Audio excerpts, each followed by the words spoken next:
Hello everyone, welcome to Achievers IAS classes. Let's begin our session on the monthly roundup where we'll look into some of the most important issues of the month gone by. Let's begin with the sacrifice of Indian soldiers in the World War. World over, particularly in European countries, the contributions and sacrifice of millions of Indian soldiers has been recognized, be it the celebrations of Armistice Day in France or the National War Memorial which was conducted in Belgium. Thousands of Indian soldiers of undivided India fought along with the Allies, and many of them even won the Victoria Cross for their outstanding bravery and their crucial role in the war across continents. The sacrifice of the soldiers is also reflected in various documents housed in the British Library, which includes the details of the inhuman treatment, denial of home leave, racial discriminatory treatment, etc., which the Indian troops had to face under the colonial rule. The lessons learned from the experience of World War I gave rise to entirely different outcomes like the Quit India movement and the escalation of the freedom movement. The World War I also influenced the post-colonial government like the ideals of non-alignment policy, which was the cornerstone of the country's foreign policy. This can also be seen in the various peacekeeping operations India is involved in, but the role played by these peacekeeping soldiers is entirely different from the Indian soldiers who participated in the World War, as the independent nation would never put them in such a situation as they had to face during the World War. The next issue in news is the recent verdict of the Delhi High Court, which sentenced members of the Uttar Pradesh Provincial Armed Constabulary to life imprisonment for the massacre of Muslims, which was committed 31 years before following a communal riot in the region. The High Court has concluded that these killings were custodial deaths as well as targeted killings of people from a particular community. The whole incident took place after the brother of an army officer was killed in communal violence, and the Provincial Armed Constabulary of Uttar Pradesh abducted about 45 Muslim men, most of them who were shot and thrown into two canals. Therefore, the recent verdict not only highlights the delay in the judicial system but also highlights the justice system responding to fix the accountability and thereby deliver justice to the affected families. It is also a reminder that there is a constant need for reassuring that policing and criminal justice system in the country will remain free from any prejudice towards any community. On that note, let's move on to the next issue. In a similar news item, let's see the conviction of 70 persons in the anti-Sikh riots case of 1984. The Delhi High Court has recently upheld the conviction of 70 persons on the charges of rioting, burning houses, and violating curfew in the National Capital Region during the riots which took place after the assassination of former Prime Minister Srimati Indira Gandhi. The High Court has also made several observations and suggestions by noting that the general criminal law is ill-equipped to deal with such communal rights cases, thereby suggesting several reforms. Some of these include the possibility of entrusting the investigative and prosecution procedures to authorities other than the normal state agencies in order to maintain neutrality in the process. This is because the court has observed various kinds of allegations of political influence in the investigative and prosecution process of the state agencies. Further, the court has suggested amendments to the Commission of Inquiries Act, the Prosecution of Human Rights Act, in order to entrust the responsibility of investigation of communal riots to the special investigation teams formed under these legislations. Also, highlighting the technological advancements, particularly in the print and electronic media, the High Court has said that the photographic material and video footages could be used as evidence during the trial of such criminal cases. Now let's move on to the next issue, which is one of the major health issues, that is controlling the spread of malaria.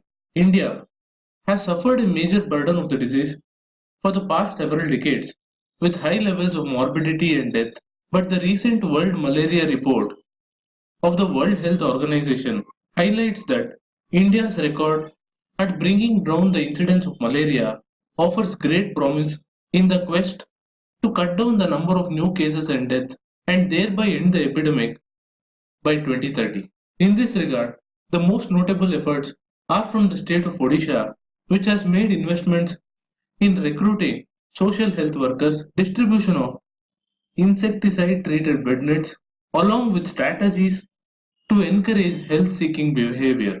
The report highlights these efforts, which have led to the sharp drop in the number of new cases of malaria in the state, thereby highlighting the political and administrative commitment.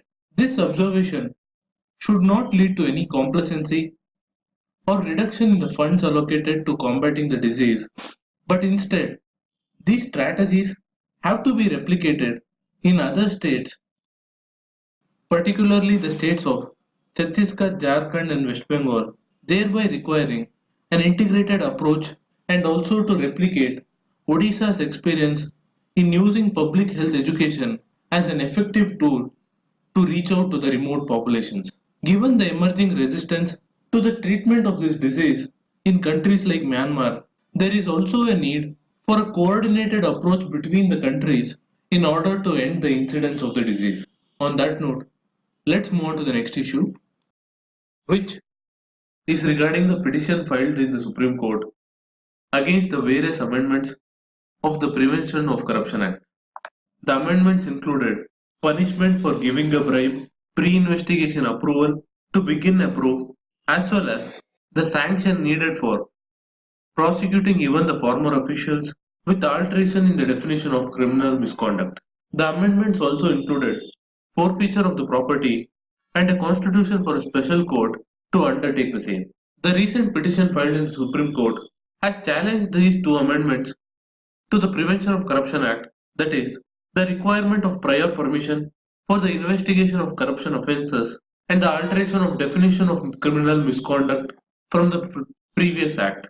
The petitioner argues that these arguments not only takes away the element of secrecy and surprise, but also introduces a period of delay during which the accused can employ various means of lobbying for the denial of permission by relevant authorities, which in itself can become a cause of corruption, thereby delaying the investigation process.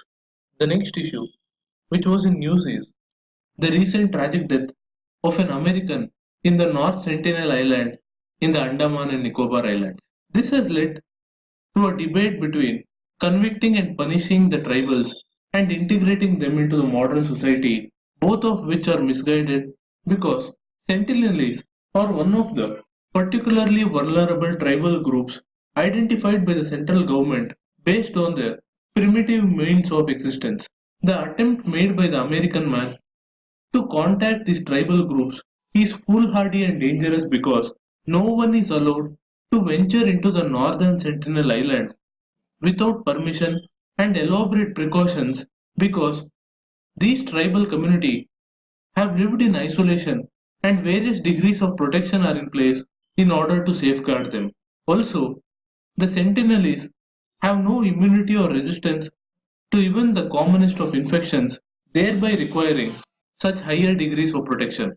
In this regard, the government follows an hands-off policy to ensure that no poachers enter the island, and also there is a protocol of circumnavigating the island as well as a buffer has been maintained so that this community is not disturbed. Given this background and the fact that the 2011 census has recorded a population number of just 15 of this tribal community, the American has knowingly broke the law, which have led to the misguided debates of punishing the tribals for his misadventure. This is a very important topic, particularly for those who have anthropology as an optional, and from the general studies perspective, please go through the criteria for the classification of particularly vulnerable tribal groups. Now let's move on to some of the important issues from the general studies paper 3 perspective, starting with recent deposition or the observations made by the RBI governor before the parliamentary panel on finance. The RBI governor made three key points. Firstly, on the primary importance of the RBI and its autonomy in order to safeguard depositors' interests. Secondly, on the issue of monetary policy, which should be the exclusive domain of the RBI, and finally, on the maintenance of central bank's reserves, which is extremely essential for maintaining the country's AAA ratings. He also cautioned against the center's move on interfering on key issues such as the prompt corrective action, classification of non-performing assets, and the quantum of surplus to be transferred to the central government by the RBI. Further, he has highlighted several risks to the economy, including the oil prices, the uncertainty over the effect of MSP, as well as the lower than expected GST collections. These could pose various challenges to the center's expectations of meeting the fiscal responsibility and budget management targets, noting that the non-performing assets of the scheduled commercial banks have reduced in the previous 2 quarters.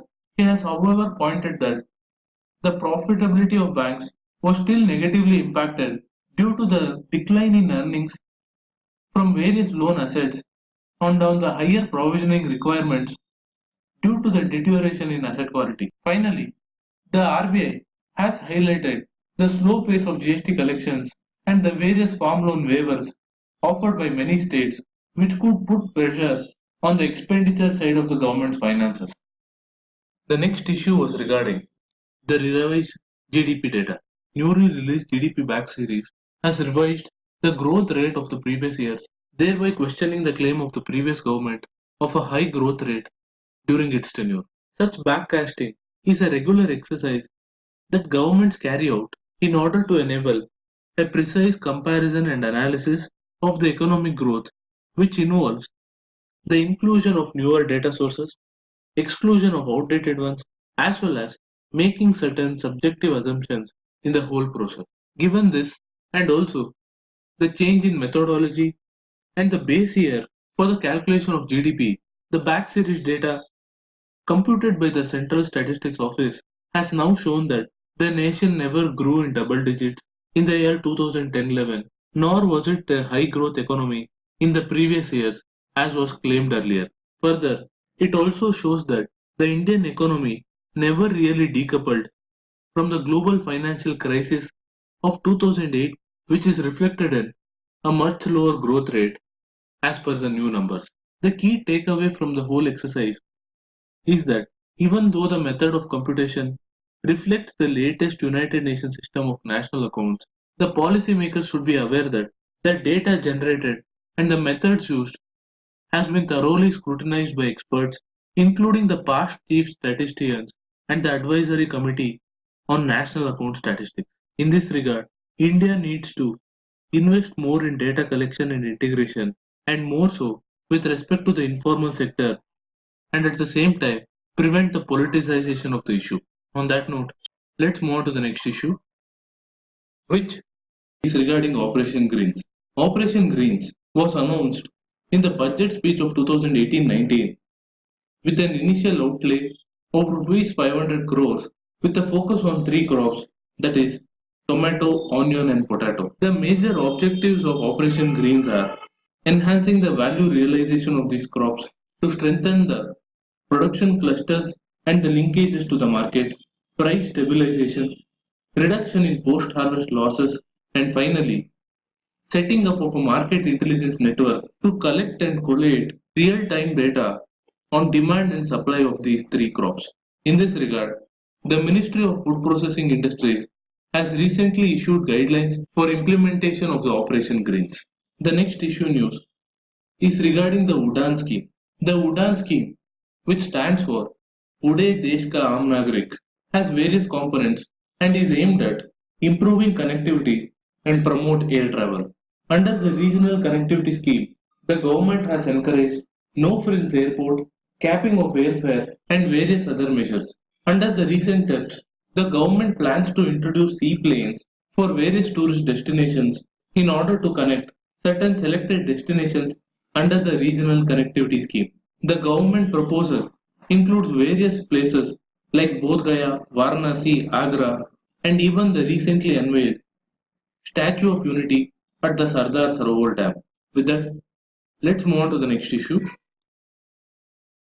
which is regarding Cyclone Gaja and the damage caused by it. Cyclone Gaja is a major disaster, particularly in terms of its economic impact in Tamil Nadu, which is comparable to that of the tsunami of 2004. The suffering, the loss, the displacement, the affected communities which have lost their houses, farms, the water resources which are contaminated, and the disrupted electricity supply just shows its enormous magnitude. Also, many areas still remain inaccessible due to the blockage of roads by fallen trees. In this regard, various measures have to be taken by both the central and state government with regards to restoration, rehabilitation, and mitigation efforts, starting with a moratorium on agricultural loans and a fair compensation scheme for those who have suffered crop losses, for which the center's Fasal Bima Yojana is an important tool. Further, given the experience of Kerala floods and the average citizen's willingness to contribute towards relief efforts, the government should focus on administrative efficiency to encourage citizens' contributions. In total, the relief program must match the scale of the disaster, for which the government as well as the average citizens should work in tandem.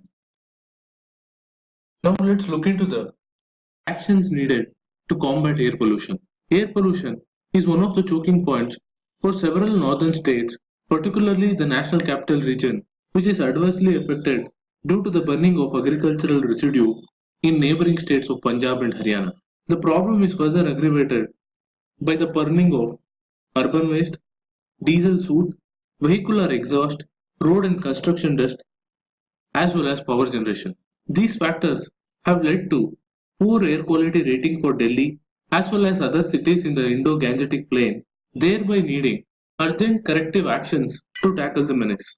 The United Nations Environment Programme's recent report, which was titled Air Pollution in Asia and Pacific, points out that only 8% of the population in the countries of the region get to breathe air of respectable quality, which combined with the fact that India has around 9 out of 10 most polluted cities in the world, there is a need for the center and state governments to get into crisis mode and thereby dramatically reduce emissions. This is necessary not only to reduce the premature mortality but also due to the fact of the steady growth in population. Therefore, the way forward has to be multitude and multifaceted, starting with tackling the issue of farm stubble burning, for which an innovative approach using the climate change funds to convert the residues into biofuels and fertilizers can be explored. Next, large cities should reorient their investments to prioritize public transport and favor electric mobility. Along with this, governments should also make the use of personal vehicles, particularly in cities, less attractive through strict pricing mechanisms. The public too have to pressurize the government to act on these fronts to effectively tackle the menace of air pollution. Well, on that note, I'm wrapping up today's session. Do like, share, and comment to support this initiative. Thank you for watching. Have a nice day.